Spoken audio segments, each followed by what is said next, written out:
এই প্রচণ্ড গরমে মন প্রাণকে ঠান্ডা করার মতন শরবত, প্রাণকে তৃপ্তি দেওয়ার মতন শরবত বাড়িতেই তৈরি করে ফেলুন। প্রথমে বেলকে ফাটিয়ে নিয়ে একটি চামচের সাহায্যে সমস্ত বেলগুলো আমি বের করে নিয়েছি।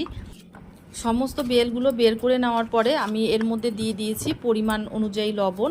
যে যেরকম মিষ্টি খাবে সে অনুযায়ী চিনি দেবে। আমি 3 চামচ চিনি দিয়েছি, আর একটা গন্ধরাজ লেবুর টুকরো নিয়ে নিয়েছি। পরিমাণ অনুযায়ী জল দিয়ে দিয়েছি। এবারে ভালো করে হাত দিয়ে মাখিয়ে নিয়ে একটি ছাঁকনির সাহায্যে ছেঁকে নেব। ছেঁকে নেওয়ার পরে দানাগুলো সম্পূর্ণ আলাদা হয়ে যাবে আর একদম ফ্রেশ বেলের পানা বেরিয়ে আসবে।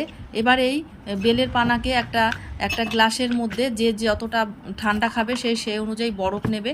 তারপরে পাশে লেবু দিয়ে দাও, আর যদি লেবুর রস আরও নিতে চাও নিতে পারো, বরফও নিতে পারো, যার যেরকম ঠান্ডা প্রয়োজন। দেখো অসাধারণ শরবত, ভীষণ টেস্ট।